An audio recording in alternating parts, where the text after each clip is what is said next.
Bismillahirrahmanirrahim. Allahu Akbar. Allahu Akbar. Allahu Akbar.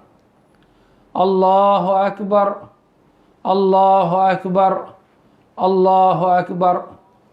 Allahu Akbar. Allahu Akbar. Allahu Akbar. Walillahil hamd. Allahu Akbar kabira. Walhamdulillahi katsira. Wa subhanallah bukratan wa asila. La ilaha illallah wahdahu la syarika lah. Lahul mulku wa lahul hamdu wa huwa ala kulli syai'in qadir. Innal hamdalillah nahmadu wa nasta'inuhu wa nastaghfiruh wa na'udzu billahi min syururi anfusina wa min sayyiati a'malina. May yahdihillahu fala mudilla lahu wa may yudlil fala hadiya lahu. Asyhadu an la ilaha illallah wahdahu la syarika lah wa asyhadu anna sayyidina Muhammadan abduhu wa rasuluh. Allahumma salli wa sallim wa barik ala habibina wa syafi'ina Muhammad wa ala alihi wa sahbihi wa man tabi'u bi ihsani ila yaumiddin. Amma ba'du fa ya ibadallah, usikum wa iyaya bi taqwallah. Faqad fazal muttaqun. Ma'asyiral muslimin wa zumratal mu'minin rahimakumullah. Marilah sama-sama kita pada hari raya Idul Adha pagi ini, di mana kita bersama-sama mengucapkan syukur pada Allah Ta'ala dan mentakbir dan mengagungkan Allah Subhanahu Wa Ta'ala atas sekalian kurniaan nikmat yang telah dikurniakan kepada kita, maupun kurniaan nikmat zahir ataupun kurniaan nikmat batin. Allahu Akbar. Allahu Akbar. Allahu Akbar. Sesungguhnya hari raya Idul Adha ini adalah hari raya yang terpaling agung di antara beberapa hari raya yang Allah Ta'ala kurniakan kepada umat yang beriman. Kerana Allah Subhanahu Wa Ta'ala telah mengiringkan antara hari raya Idul Adha beserta dengan ibadat-ibadat yang besar dan beberapa hari raya yang bersamanya. Iaitulah dia, sebelum kita berada hari raya Idul Adha, kita berwukuf di padang Arafah kepada mereka yang mengerjakan ibadat haji. Hari Arafah adalah merupakan afdalul ayyam, iaitulah hari yang paling mulia, yang paling agung, yang paling afdal di atas muka bumi ini. Dan itulah dia hari di mana manusia beriman berwukuf di padang Arafah untuk menyaksikan kebesaran dan keagungan Allah Subhanahu Wa Taala. Di mana pula, iaitu pada selepas hari Idul Adha berlangsung pula 3 hari yang dinamakan hari-hari tasyrik, hari 11, 12 dan 13 Zulhijjah. Dan kesemua 5 hari ini maupun hari Arafah, hari raya Idul Adha dan juga hari-hari tasyrik, baginda Nabi sallallahu alaihi wasallam menamakannya sebagai hari raya umat yang beriman, hari makan dan minum, bersyukur kepada Allah Ta'ala. Allahu Akbar. Allahu Akbar. Allahu Akbar walillahil hamd. Muslimin rahimakumullah.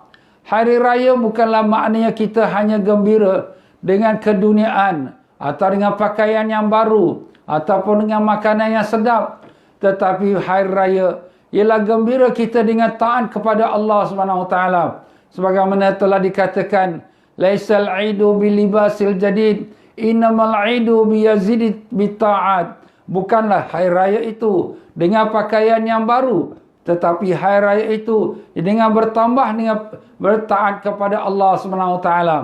Maka begitulah dia, lepas daripada kita berpuasa Ramadan, kita berhari raya Idul Fitri, itulah kita gembira kerana kita telah melaksanakan ibadat puasa Ramadan.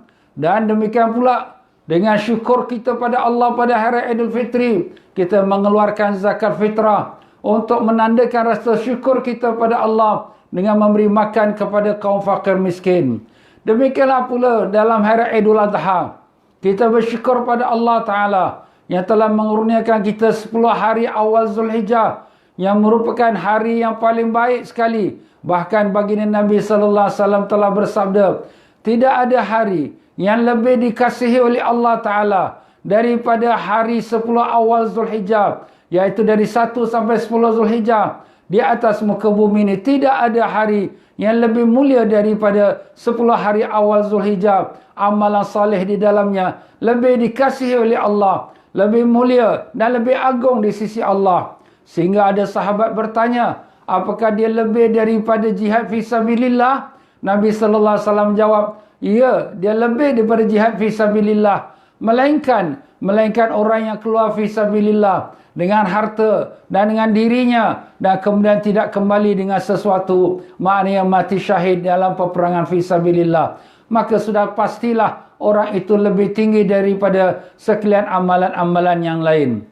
Allahu Akbar, Allahu Akbar, Allahu Akbar walillahil hamd. Muslimin rahimakumullah. Setelah kita beribadat pada 10 hari awal Zulhijjah, di mana satu hari berpuasa di dalamnya, antara riwayat mengatakan seperti 1000 hari, ada riwayat mengatakan seperti 2000 hari, Masya Allah, dan beribadat sepanjang 10 malam awal Zulhijjah, sepertilah ibadat pada malam Lailatul Qadar. Ini sudah tentu lebih ganjarannya lebih banyak dan lebih besar. Dan itulah baginda Nabi mengatakan, yaitu yang ibadat pada 10 hari awal Zulhijjah lebih mulia, lebih dikasihi, lebih agung di sisi Allah daripada ibadat pada malam-malam atau hari-hari yang lain. Maka dengan itu datanglah pula hari Arafah. Selepas daripada manusia beriman memenuhkan ibadat pada 10 hari awal Zulhijjah, antara 10 hari awal Zulhijjah ialah hari Arafah. Di mana hari Arafah itu ialah hari di mana Allah Ta'ala mendatangkan dia satu kebesaran Allah SWT. Dia dinamakan Arafah kerana arti Arafah ialah pengenalan. Mengenal kenapa? Mengenal kepada kebesaran Allah SWT. Mengenal akan asal kejadian kita. Mengenal kepada arah dan tujuan hidup kita. Itulah dia hari Arafah. Hari yang di mana Allah SWT, dia telah membawa kepada Nabi Allah Adam AS ke padang Arafah. Saatnya Nabi Adam AS diturunkan daripada syurga. Dan kemudian dibawa oleh Malaikat Jibril. Hinggalah sampai ke kota Mekah. Dan kemudian dibawa ke padang Arafah. Di satu lembah yang bernama Wadi Nu'man. Maka diperintahkan Allah Ta'ala ke Malaikat Jibril untuk menepuk belakang tulang sulbi Nabi Adam AS. Sehingga keluarlah semua zuriat Adam AS daripada zahari tersebut. Sampailah hari kiamat. Termasuk kita semua. Sudah pun ada di dunia ini. Pada saatnya baginda Nabi Adam AS berada di Arafah. Tetapi kita semua dalam alam roh. Dalam bentuk roh. Dan Allah SWT bertanya kepada kita, Alastu bi rabbikum? Bukankah aku ini Tuhan kamu? Maka semua kita menjawab, Qalu bala syahidna. Bahkan ya Allah, kami menyaksikan Engkaulah Tuhan kami. Begitulah dia para jemaah muslimin rahimakumullah. Kita semua sudah mengangkat saksi, mengangkat kepercayaan dan juga pengakuan bahawa Allah itulah Tuhan kita. Sebab itulah Rasulullah sallallahu alaihi wasallam telah bersabda, khairud du'a du'a Arafah wa khairu ma qultu wan nabiyyuna min qabli. Sebaik-baik doa ialah doa di hari Arafah, dan sebaik-baiknya aku ucapkan dan nabi-nabi yang dahulu sebelum aku ialah kalimah la ilaha illallah wahdahu la syarikalah lahul mulku wa lahul hamdu wa huwa ala kulli syai'in qadir. Tiada Tuhan melainkan Allah, yang tiada sekutu baginya. Bagi dia kerajaan, bagi dia sekalian pujian, dan dialah Allah yang maha berkuasa atas segalanya. Begitulah penyaksian ini diucapkan oleh Nabi kita sallallahu alaihi wasallam. Kerana itulah dia hari kita berada di hadapan Allah dengan pengakuan kita bahawa tiada Tuhan melainkan Allah SWT. Maka itulah dia hari Arafah. Hari pengenalan kita kepada Allah Ta'ala. Mengenal kebesaran Allah. Mengenal keagungan Allah SWT. Mengaku bahawa dialah Tuhan kita. Tiada Tuhan melainkan dia. Dan segala puji dan sekalian kerajaan adalah milik dia. Begitulah Allah bawa manusia ini untuk datang ke Arafah. Untuk mengenal kebesaran Allah. Tetapi kenapa pula dibawa ke Arafah? Kan itu menyusahkan manusia. Datang daripada jauh, datang daripada pelosok bumi, dengan keadaan kusut masai, dengan keadaan penat lelah, apalagi dengan matahari yang memancar di atas kepala, dengan kepanasan. Itulah dia Allah Ta'ala bawa segala-gala hambanya datang kepada Arafah untuk supaya membesarkan Allah dan mengenal kepada kebesaran Allah. Kerana manusia sudah terlalu sibuk dengan keduniaan dia, maka mereka dah lupa kebesaran Allah. Maka sebab itulah Allah Ta'ala bawa mereka ingatkan kembali perjanjian mereka kepada Allah. Alastu bi rabbikum, bukankah aku ni Tuhan kamu? Begitulah dia muslimin rahimakumullah. Dan demikianlah juga Allah SWT membawa manusia yang beriman dan mewajibkan mereka yang ada kemampuan untuk datang ke Arafah, untuk mengenal pula kepada diri mereka, asal-usul mereka, dari mana mereka sebenarnya. Apabila kita lihat pada diri kita yang ada sekarang ini, jasmani kita, ini bukanlah hak kita. Ini sebenarnya asalnya daripada tanah, dan dia akan balik pada tanah. Allah Ta'ala telah berfirman, minha khalaqnakum wa fiha nu'idukum wa minha nukhrijukum taratan ukhra. Daripada tanah kami jadikan kamu, dan kepada tanah kami akan kembalikan kamu, dan dari tanah kami akan bangkitkan kamu buat kali yang penghabisan. Ya muslimin rahimakumullah, itulah dia badan kita yang ada pada hari ini. Tubuh badan kita yang cukup kita ambil berat. Kalau sekira sakit, segera kita mencari obat. Kalau lapar, segera kita mencari makan. Kalau haus, segera kita mencari air untuk minum. Kalau sekira kesejukan, kita segera mencari pakaian untuk memanaskan badan kita. Itulah kita cukup prihatin dengan tubuh badan jasmani kita. Bahkan kita belanja beribu dolar untuk mencantikkan badan kita, untuk kuruskan badan kita, untuk on diet, dan demikian juga untuk cantikkan wajah kita. Tapi semuanya ini hanyalah pinjaman dari tanah, dan akhirnya akan balik menjadi tanah, dan akan menjadi makanan ulat-ulat dan cacing-cacing dalam kubur. Tetapi yang sebenarnya kita, yang tidak akan hancur, yang tidak akan mati lagi sehinggalah bertemu dengan Allah, itulah roh kita. Roh yang datangnya daripada Allah, dan dia akan balik kepada Allah. Itulah sebab apabila kita meninggal dunia, maka kita ucapkan inna lillahi wa inna ilaihi raji'un. Sesungguhnya kita semua milik Allah, dan kita semua akan balik pada Allah. Tetapi sayang, 1000 kali sayang, manusia apabila sakitnya tubuh badan dan keperluan jasmani, mereka cukup mengambil berat.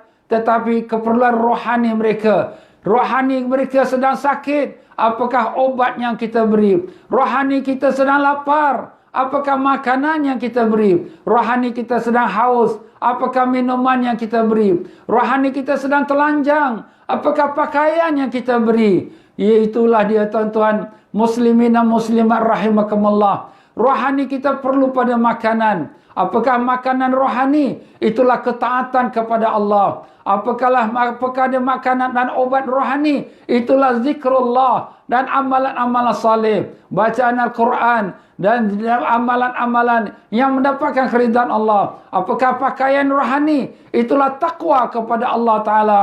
Itulah Allah mengatakan, walibasut taqwa wa huwa khairul lakum, wa libasut taqwa huwa khairul lakum in kuntum ta'lamun. Dan pakaian takwa itulah yang lebih baik bagi kamu kalau kamu mengetahui. Allahu akbar, Allahu akbar, Allahu akbar. Sungguh hari Arafah mempunyai banyak dia punya hikmah, selain daripada apa yang telah kita dengarkan tadi, untuk mengisapkan dan mengenalkan diri kita. Karena apabila kita kenal diri kita sebagai seorang yang dijadikan daripada tanah dan datang daripada Allah dan balik pada Allah, maka sekarang kita ingatlah diri kita ini. Bagaimanakah kita nak persiapkan diri kita nak kembali kepada Allah SWT. Sebab itulah dalam ibadat haji, di mana setelah manusia yang berwukuf di padang Arafah, mereka akan mula bergerak meninggalkan Arafah pada waktu malamnya untuk pergi ke Muzdalifah, berehat sebentar di Muzdalifah. Kemudian setelah setengah malam, mereka bergerak lagi pergi ke Mina pula untuk nak teruskan akan manasik haji mereka. Apakah maksud daripada perjalanan demi perjalanan? Inilah Allah Ta'ala nak tunjukkan kepada kita nak insafkan kita, nak sedarkan kita. Sebenarnya kita semua ini adalah dalam perjalanan. Hidup kita asalnya daripada alam roh, yang telah Allah siapkan semua kita dalam alam roh. Saat ibu kita mengandungkan kita dalam perutnya, di dalam kandungannya, setelah kita berumur 4 bulan, maka Allah Ta'ala tiupkan roh kita di dalam jasmani kita, dalam kandungan ibu kita. Maka dengan itu keluarlah kita setelah 9 bulan 10 hari sebagai seorang bayi. Dan itulah dia kita berpindah daripada alam roh, kita berpindah ke dalam alam perut ibu kita. 9 bulan 10 hari di dalam alam perut ibu kita. Kemudian kita keluar pula, berpindah ke alam dunia ini. Alam dunia yang sementara ini, ada antara manusia yang hidup sampai berpuluh-puluh tahun, 60 tahun, 70 tahun. Ada yang tak sampai umur yang demikian. Ada yang baru lahir saja sudah meninggal. Itulah ketentuan Allah Subhanahu Wa Taala.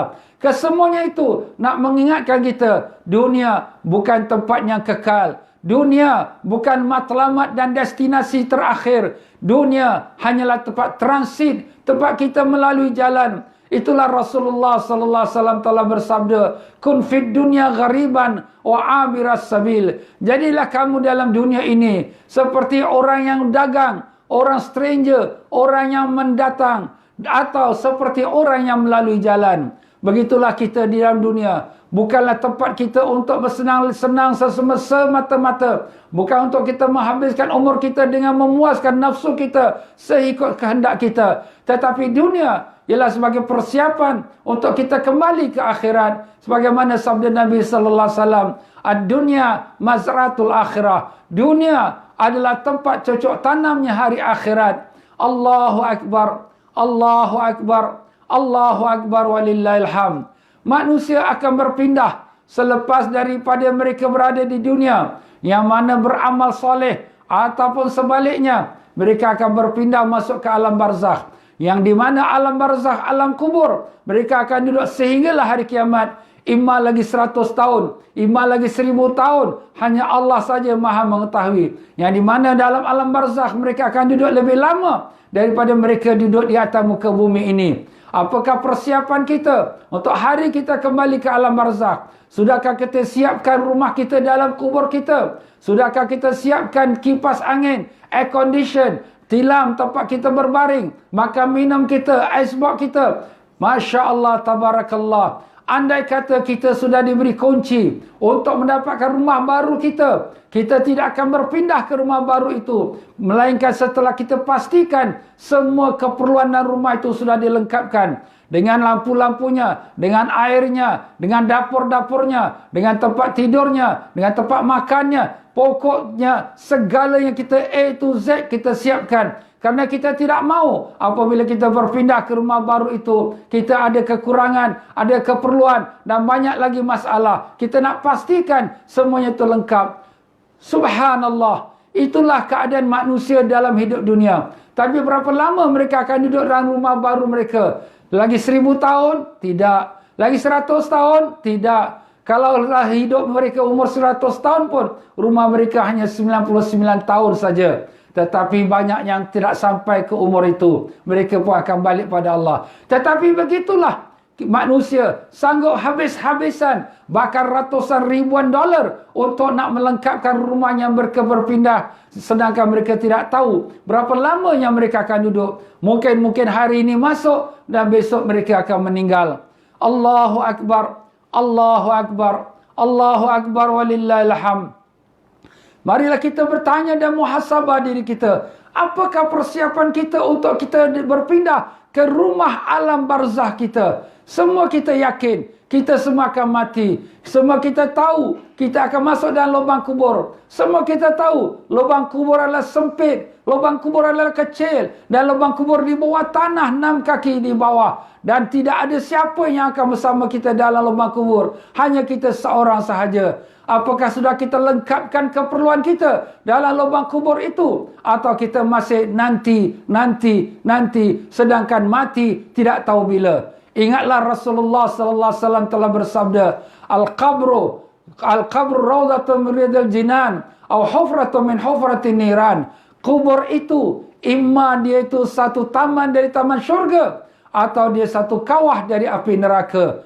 Dia tidak ada di tengah-tengah. Imma dia datang dengan amalan soleh, maka kuburnya akan menjadi luas seluas mata memandang, dan dimasukkan bawah syurga di dalam kuburnya, dan dia akan duduk tidur seperti pengantin yang tidur dengan nyenyaknya, dengan tak merasakan apa juga sesikit pun kesusahan dan kesempitan. Tetapi sebaliknya pula, kalau dia kembali membuat amalan yang maksiat dengan dosa-dosa yang belum diampunkan, kubur itu akan menghempitnya, dan kemudian akan dilepaskan ular-ular yang berbisa yang akan mematuknya. Dan bisa ular ini kalau dipatuk ke atas muka bumi ini sekali saja, seluruh muka bumi ini akan menjadi racun, dan tidak ada satu pokok pun yang akan hidup kerana tersangat dahsyatnya racunnya itu. Itulah ular-ular yang akan dilepaskan kepada orang-orang yang telah membawa amalan dosa dan maksiat dalam kuburnya, dan itulah balasannya, dan dia akan diseksa sampailah bangkit hari kiamat. Na'udzubillah min zalik. Gambarkan tuan-tuan dan puan-puan, hidup dunia kita sementara kita sungguh-sungguh mengambil berat, tetapi alam kuburnya kita akan pergi, kita masih lagi lalai dan leka. Marilah kita ambil peringatan apa yang Allah Ta'ala jadikan dengan ibadat wukuf Arafah, ibadat haji, ialah ibadat untuk kita ingat kembali hari perjalanan kita daripada alam roh ke alam perut ibu, dan daripada alam perut ibu sampai kita kepada alam dunia yang kita singgah sekarang ini, dan daripada alam dunia ini kita akan masuk pula dalam alam barzakh, dan kemudian akhir kita akan dibangkitkan di yaumul mahsyar. Kita akan dibangkitkan di satu padang, yang di mana padang itu lebih panas daripada apa yang kita rasakan di dunia. Kalau sekarang ini matahari berjuta batu jauh daripada bumi, kita sudah tak tahan kepanasannya. Kalau kita naik kereta saja, cepat-cepat buka aircon. Kalau masuk rumah saja, cepat-cepat buka kipas, buka aircon. Begitulah kita tak tahan panasnya matahari, sedangkan matahari berjuta batu. Ingatlah Rasulullah sallallahu alaihi wasallam telah bersabda, "Tudna syamsu yaumal qiyamah ala ru'usil khalaiq qadral mil." Akan didekatkan matahari atas kepalanya makhluk itu di yaumul qiyamah sekadar 1 mil. 1 mil dalam bahasa Arab dengan artinya satu kayu celak. Satu kayu celak tu hanya sejengkal saja. Dan ada juga bahasa Arab mengatakan mil, iaitu satu batu. Kalaulah satu batu sekalipun jauh di atas kepala kita, pasti sekali kita takkan mampu menanggungnya. Gambarkan matahari sekarang berjuta batu atas kepala, kita tak mampu. Bagaimana kalau sebatu saja daripada kepala kita? Ya, muslimin rahimakumullah, di saat itu manusia akan tenggelam dengan peluhnya. Ada yang tenggelam sampai ke lutut, ada yang tenggelam sampai ke pusatnya, ada yang tenggelam sampai ke kerongkongnya, ada yang terus tenggelam masing-masing dengan amalan mereka. Itulah dia yaumul mahsyar, hari yang amat dahsyat, hari yang sangat ditakuti oleh orang yang beriman. Itulah hari Allah Ta'ala nak tunjukkan kebesaran Allah Ta'ala yang maha berkuasa. Pada saat itu orang-orang yang bermegah-megah di dunia, orang yang sombong dan takabur, orang-orang yang zalim, Allah akan jadikan mereka kecil seperti semut dan dipijak-pijak oleh orang-orang yang berada di atas pada mahsyar itu, untuk Allah hinakan mereka. Begitulah Allahu Akbar, Allahu Akbar, Allahu Akbar walillahil hamd. Allah Subhanahu Wa Taala bukan habis di situ saja. Bahkan Allah Taala akan menghisap kita, akan menghitung kita. Pada saat itulah manusia-manusia yang dalam kepanasan, mereka berduyun-duyun mencari-cari siapakah yang boleh memberi syafaat kepada mereka. Sesama mereka berkata, marilah kita pergi kepada Nabi Allah Adam AS, kerana dialah bapa kita yang pertama. Mereka pergi pada Nabi Adam, ya Nabi Allah Adam, engkaulah makhluk yang Allah jadikan yang pertama. Engkaulah bapa kami yang Allah jadikan dengan tangannya. Syafaatkanlah kepada kami, wahai Nabi Allah Adam. Nabi Allah Adam AS mengatakan, nafsi, nafsi. Aku pun tak tahu diri aku bagaimana. Pergilah kamu kepada Nabi Nuh AS. Mereka pun pergi kepada Nabi Nuh meminta syafaat. Dan Nabi Nuh pun mengatakan, nafsi, nafsi. Pergilah kamu pada Nabi Ibrahim AS. Mereka pergi lagi pada Nabi Ibrahim AS meminta syafaat. Nabi Ibrahim pun mengatakan, nafsi, nafsi. Pergilah kamu pada Nabi Musa AS. Dan mereka pergi pada Nabi Musa dan memohon syafaat. Nabi Musa pun mengatakan, nafsi, nafsi. Aku tak tahu bagaimana diriku. Pergilah kamu pada Nabi Isa AS. Di antara satu Nabi ke satu Nabi, perjalanan masa 1000 tahun. Gambarkan tuan-tuan dan puan-puan 1000 tahun dengan tak ada makan, dengan tak ada minum. Andai kata kalau mati lebih baik daripada hidup, tapi tidak akan mati. Kerana mati itu hanya sekali saja di dunia. Dan mereka akan merasakan kesengsaraan perjalanan mereka di bawah matahari yang panas. Dan akhirnya sampai pada Nabi Isa AS memohon syafaat daripada Nabi Isa. Nabi Isa mengatakan, bukan aku orangnya. Pergilah kepada seorang Nabi yang dinamakan Khataman Nabiyyin, Sayyidil Mursalin, iaitulah Sayyidina Muhammad sallallahu alaihi wasallam. Kerana dialah yang memiliki syafaat ini. Dialah yang telah diampunkan dosa dahulu yang kemudian. Dialah yang telah diangkatkan darjatnya. Maka mereka pun berangkatlah pergi menuju pada Nabi Sayyidina Muhammad sallallahu alaihi wasallam. Apabila semua manusia datang pada Nabi sallallahu alaihi wasallam, Nabi pun mengatakan, ha analaha, ha analaha. Inilah dia untukku, inilah dia untukku. Untuk apa? Untuk memberi syafaat. Begitulah Rasulullah sallallahu alaihi wasallam pun sujud kepada Allah di bawah arasy-Nya dengan memuji Allah yang tak pernah digambarkan bagaimana indah dan cantiknya yang telah diilhamkan Allah pada Nabi kita sallallahu alaihi wasallam. Dan kemudian Nabi sallallahu alaihi wasallam pun setelah berdoa dengan kita katakan memuji Allah, Allah pun berkata dan berfirman pada Nabi, ya Muhammad, irfa' ra'sak, sal tu'ta, ishfa' tushaffa'. Wahai Muhammad, angkat kepala engkau dan mintalah akan diberi. Dan syafaatkanlah. Siapa yang kau nak beri syafaat, akan diberikan syafaat kepada mereka. Maka Rasulullah sallallahu alaihi wasallam pun bermohon, ya Allah, kau berikanlah syafaat kepada sekalian umat manusia ini, ya Allah. Ya Allah, mulakanlah perhitungan mereka, ya Allah. Lepaskanlah mereka daripada kesengsaraan, kepanasan pada mahsyar. Barulah lepas itu dimulakan perhitungan hisab. Selagi belum dapat syafaat Nabi sallallahu alaihi wasallam, selagi itu belum dapat lagi dimulakan perhitungan hisab. Masya Allah, tabarakallah. Itulah dia pun syafaat kita. Itulah kekasih kita. Itulah penghulu kita. Itulah pemimpin kita. Rasulullah sallallahu alaihi wasallam. Allahumma salli wa sallim wa barik alaihi wa ala alihi. Allahu akbar. Allahu akbar. Allahu akbar walillahil hamd. Rasulullah sallallahu alaihi wasallam adalah seorang penyayang, kasih kepada umatnya lebih daripada kita kasih pada diri kita sendiri. An-nabi aula bil mu'minina min anfusihim. Nabi itu lebih sayang, lebih mementingkan, lebih mengambil berat kepada diri orang yang beriman lebih daripada orang beriman mengambil berat dirinya sendiri. Apakah kita ambil berat diri kita? Kalau lapar kita makan, kalau sakit kita cari obat, kalau kita sejuk kita cari pakaian. Tetapi Nabi sallallahu alaihi wasallam yang telah dikurniakan Allah satu doa, di mana doa ini telah diberikan semua nabi-nabi. Minta apa saja kamu akan dikabulkan. Nabi Sulaiman alaihissalam sudah minta supaya Allah berikan dia kerajaan. Allah berikan dia kerajaan yang tidak dimiliki oleh sesiapa. Begitulah Nabi Nuh alaihissalam telah minta sehingga kan umatnya ditenggelamkan dengan air. Begitulah semua nabi-nabi telah minta apa yang telah Allah berikan doa yang mustajab. Tetapi Nabi kita sallallahu alaihi wasallam telah simpankan doa yang mustajab itu.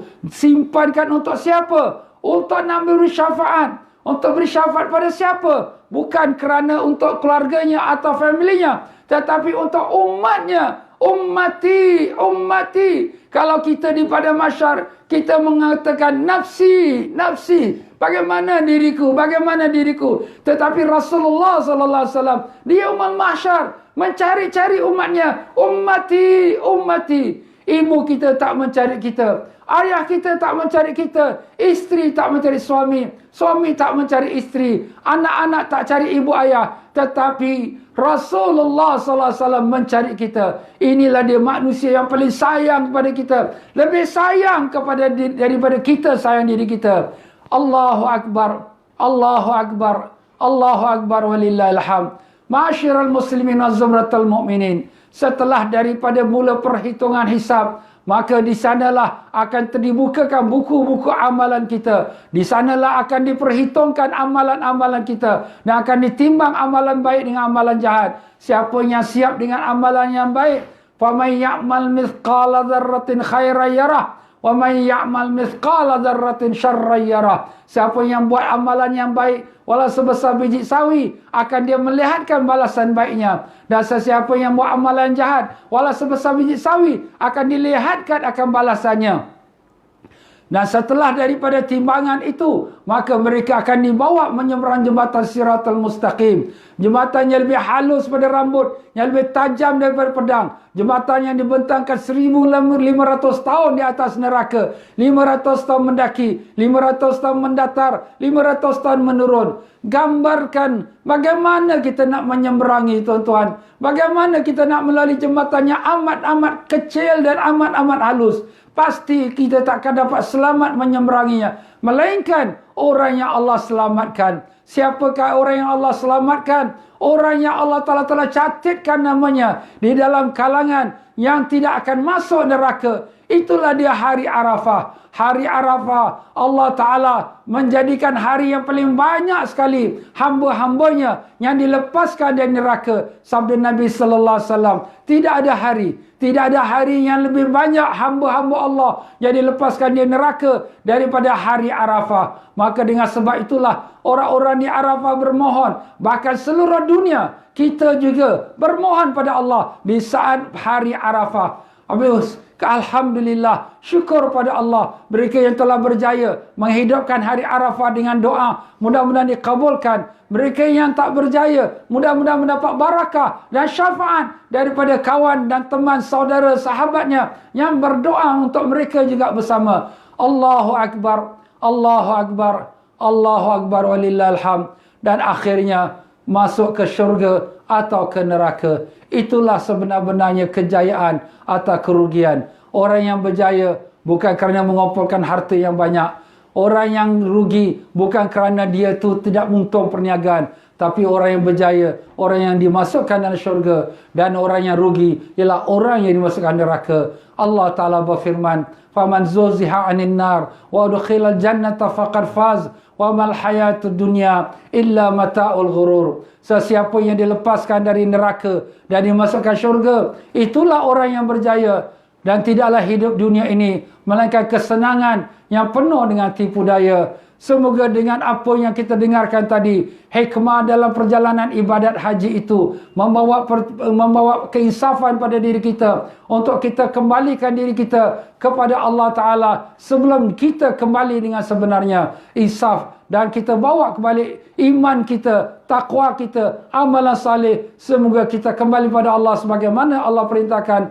Ya ayyuhallazina amanu taqullaha haqqa tuqatih wala tamutunna illa wa antum muslimun. Wahai orang beriman, bertakwalah kamu pada Allah dengan sebenar-benar takwa, dan janganlah kamu mati melainkan sebagai seorang muslim. Barakallahu li wa lakum fil Qur'anil azim, wa nafa'ani wa iyyakum bil ayati wa dzikril hakim, wa taqabbala minni wa minkum tilawatahu innahu huwas samiul alim. Aqulu qawli hadza wa astaghfirullahal azim li wa lakum wa lisairil muslimin wal muslimat wal mu'minina wal mu'minat fastaghfiruh faya fawzal mustaghfirin wa ya najatat taibin.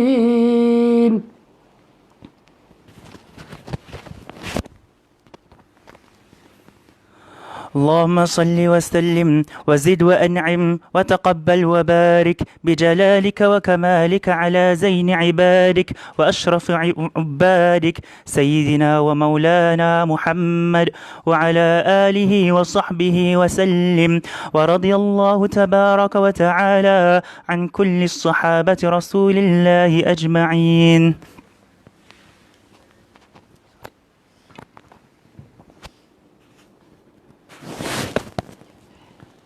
Allahu Akbar, Allahu Akbar, Allahu Akbar, Allahu Akbar, Allahu Akbar, Allahu Akbar, Allahu Akbar, walillahil hamd. Alhamdulillah Rabbil Alamin, wa bihi nasta'in ala umuri dunya waddin, wassalatu wassalamu ala asyrafil anbiya'i wal mursalin, wa ala alihi wa sahbihi wa man tabi'ahu bi ihsan ila yaumiddin.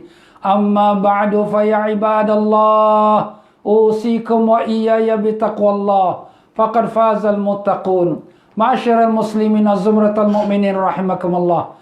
Marilah sama-sama kita mengambil iktibar daripada ibadat haji dan juga daripada ibadat yang kita sekarang berada, salat Idul Adha. Allah Ta'ala berfirman, fasalli li rabbika wanhar, maka hendaklah kamu salat, iaitu salat Idul Adha, wanhar, dan hendaklah kamu sembelih korban. Sembelih korban ini adalah merupakan syiar agama Allah Ta'ala yang antara syiar-syiarnya. Begitulah dia dinamakan salat Idul Adha, salat Hari Raya Idul Adha. Apa tu Adha? Iaitu korban. Dinamakan Hari Raya ini Hari Raya korban kerana inilah korbannya yang telah dilakukan oleh Nabi Allah Ibrahim AS.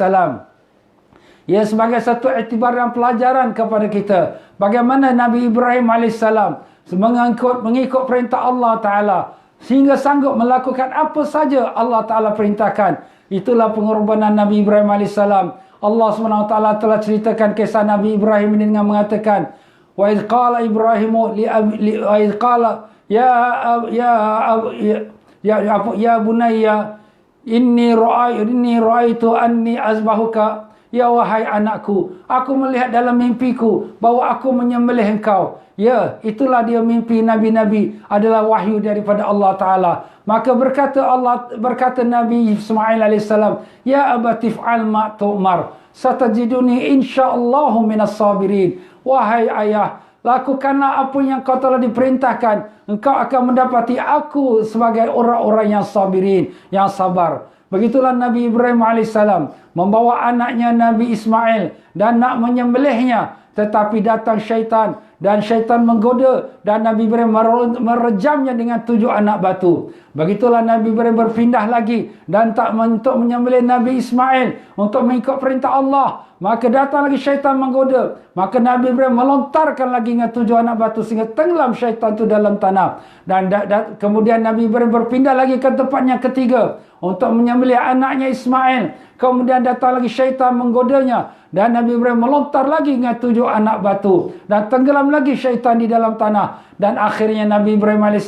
meletakkan pisau yang tajam di lehernya anaknya dan anaknya berkata kepada ayah, ayah, kalau ayah tengok muka saya, ayah tidak akan sampai hati. Ambillah kain tutup muka saya supaya ayah boleh jalankan perintah Allah. Masya Allah, tabarakallah. Maka ditutupkan wajahnya anaknya itu. Dan kemudian Nabi Ibrahim meletakkan pisau di lehernya dan digesek-geseknya di lehernya, tetapi tidak tembus. Maka dengan serta-merta datang malaikat Jibril alaihissalam membawa kibas daripada syurga. Dan Allah Ta'ala berkata, ya Ibrahim, qad saddaqtar ru'ya. Wahai Ibrahim, kau telah membenarkan akan mimpi kau itu. Kau telah mengikut perintah Allah Ta'ala.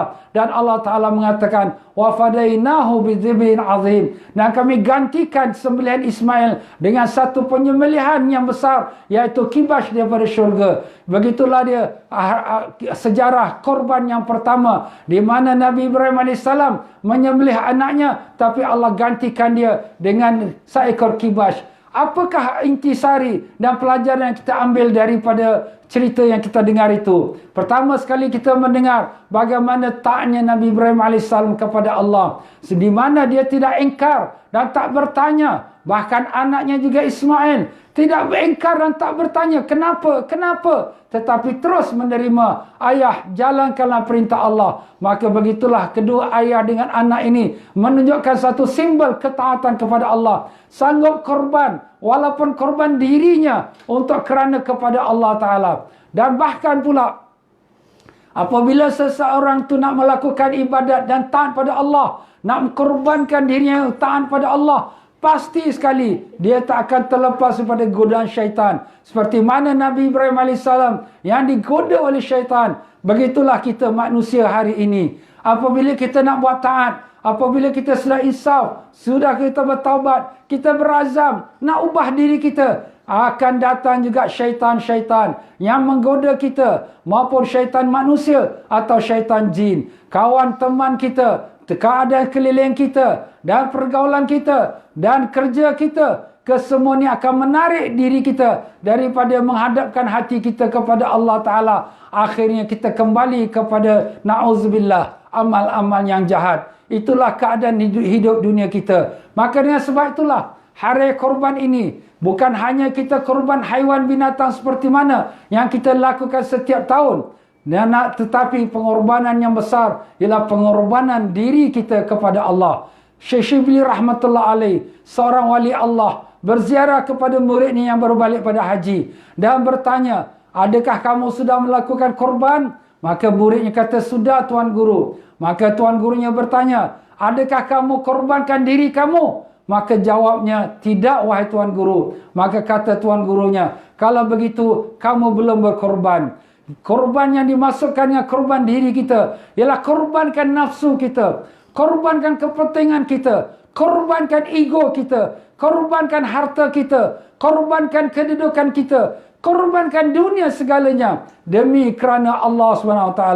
Tetapi Allah Ta'ala tidak minta dunia kita. Allah Ta'ala tak minta kita untuk sembelih diri kita. Allah Ta'ala tak minta seluruh harta kita. Hanya Allah Ta'ala mewajibkan kita beberapa daripada perkara-perkara yang wajib. Daripada salat, daripada kita berpuasa, daripada kita mengeluarkan zakat dan menunaikan haji. Begitulah Allah Ta'ala minta kita berkorban. Salat kita jagalah waktu salat kita. Jangan lambat-lambatkan salat. Apalagi selalu mengqadak-qadakkan salat. Allah bukan suruh kita angkat gunung yang besar. Allah bukan suruh kita menyeberang lautan yang luas. Tapi Allah suruh kita kerjakan salat pada waktunya. Sebab itulah Nabi SAW bersabda, afdalul amal as-salatu fi awwaliha. Sebaik-baik amalan ialah as-salat pada awal waktu. Korbankan sedikit masa kita. Kita sedang sibuk kerja, berhenti sebentar. Kita sedang sedap tidur, bangunlah. Korbankan tidur kita. Bangun untuk kita salat. Inilah perintah Allah. Jangan kita sedap kerana tidur, tetapi kita lupa untuk menunaikan ibadat salat subuh kita. Allahu Akbar. Allahu Akbar. Allahu Akbar walillahil hamd. Kita sedap makan, kita sedap dengan nafsu kita, tapi Allah suruh kita korbankan nafsu kita pada hari kita berpuasa Ramadan. Bahkan bukanlah hanya puasa Ramadan, setiap waktu dan saat sentiasa kita jaga nafsu kita. Jangan kita melakukan perkara yang dirhaka pada Allah. Jangan kita biarkan lidah kita berbicara yang mengumpat dan mengata orang. Jangan biarkan mata kita melihat perkara-perkara yang haram. Jangan kita biarkan telinga kita mendengar lagu-lagu atau perkara-perkara yang boleh bawa pada dosa. Korbankan nafsu kita itu demi kerana kita nak mentaati Allah SWT.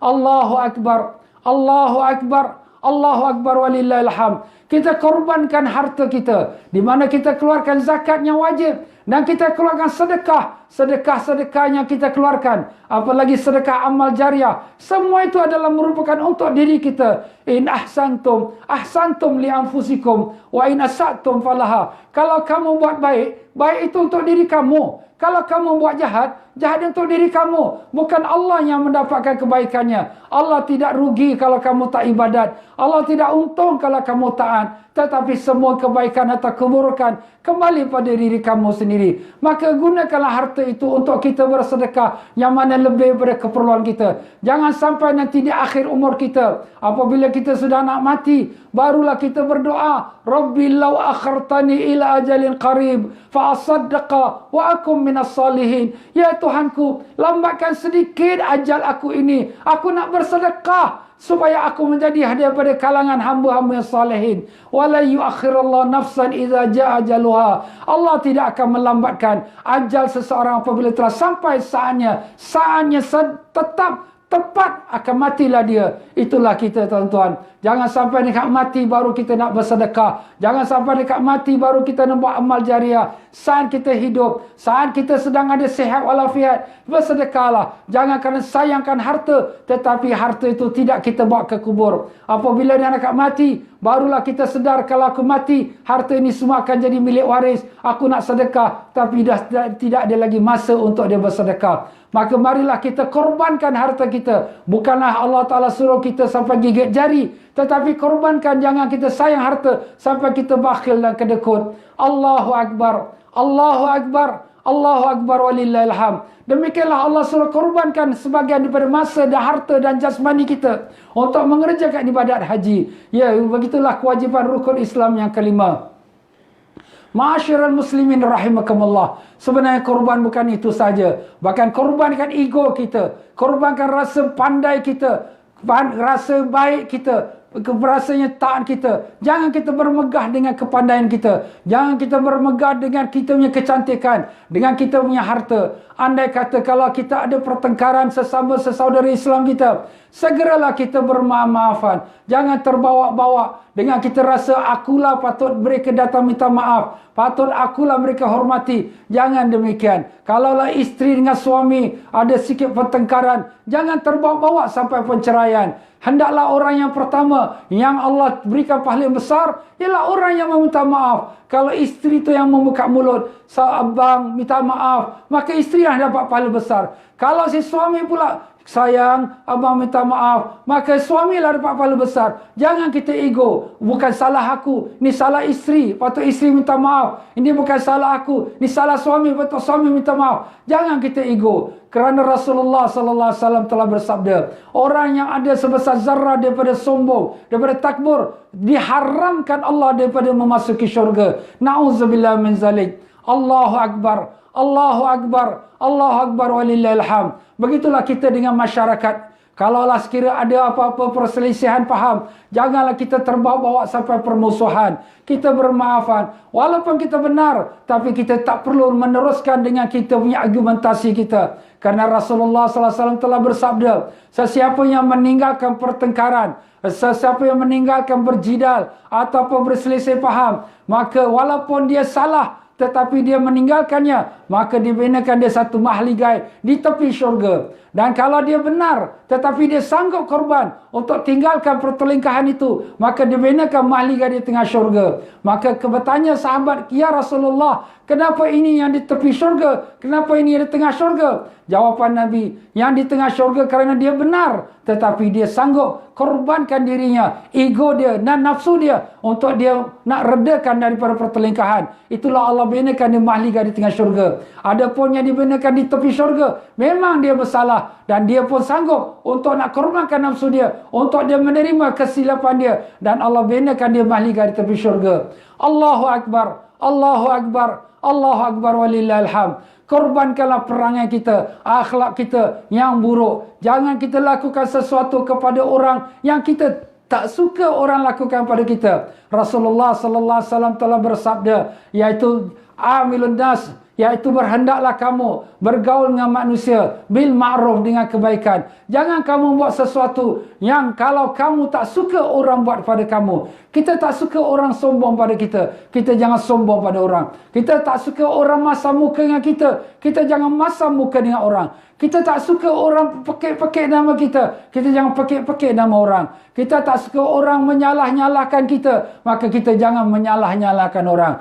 Jagalah rukun rumah tangga, jagalah perhubungan suami isteri, anak-anak dengan ayah, dan jagalah dengan mertua-mertua ipar duai dan masyarakat kita. Barulah kita dapat hidup dengan aman dan makmur. Dan semua itu perlu pada pengorbanan. Mudah-mudahan dengan kalimah-kalimah ini dapat menambahkan kita takwa pada Allah, dan dapat kita hidupkan Idul Adha, Hari Raya Korban, dengan benar-benar korban yang kita telah sebutkan tadi. Mudah-mudahan kita kembali pada Allah dalam keadaan yang diridai oleh Allah. Marilah sama-sama kita mengingati salah satu perintah Allah yang mulia, yang Allah telah mulakan dengan zat yang suci dan sekalian para malaikatnya, dengan firman-Nya, Innallaha wa malaikatahu yusalluna 'alan nabi ya ayyuhalladzina amanu sallu 'alaihi wa sallimu taslima. Allahumma salli wa sallim.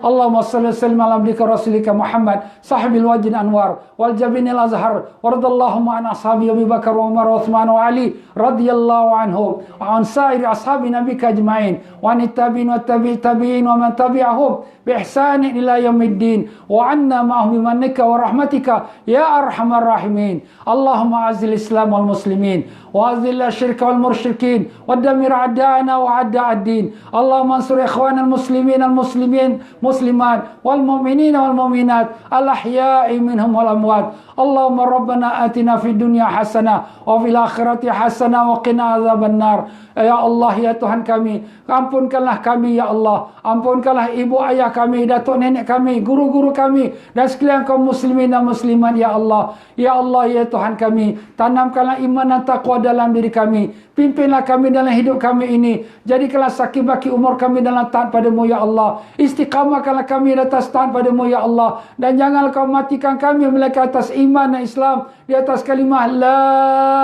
ilaha illallah Muhammadur Rasulullah sallallahu alaihi wasallam. Ya Allah, kurniakanlah kami barakah dan syafaat Nabi kami Rasulullah sallallahu alaihi wasallam. Ya Allah, angkatkanlah penyakit COVID-19 ini daripada negara kami dan negara-negara jiran dan seluruh dunia ya Allah. Ya Allah, berikanlah keinsafan kepada kami dan sekalian manusia agar mereka kembali pada jalan yang benar ya Allah, supaya mereka tinggalkan perkara-perkara yang mungkar dan mengikuti perintah-Mu ya Rahman. Kami tahu Kau turunkan penyakit ini adalah sebagai untuk memperingatkan kami kerana kelalaian kami, kerana kesibukan kami dengan dunia sehingga kami lalai dengan perintah-Mu. Ampun dan maafkanlah kami ya Allah. Ya Allah, terimakanlah doa kami, kabulkanlah semua hajat-hajat kami. Allahumma rabbana atina fid dunya hasanah wa fil akhirati hasanah wa qina azabannar. Ibadallah, innallaha ya'muru bil 'adli wal ihsan wa ita'i dzil qurba wa yanha 'anil fahsya'i wal munkar baghi ya'idzukum la'allakum tadhakkarun. Wa'fu bi ahdillahi zahadtum wa la tanqudul aymana ba'da tawkidiha wa qad ja'altumullaha 'alaykum kafila. Innallaha ya'lamu ma taf'alun. Wadhkurullahal 'azimul jalil yazkurkum washkuruhu 'ala ni'matihi yazidkum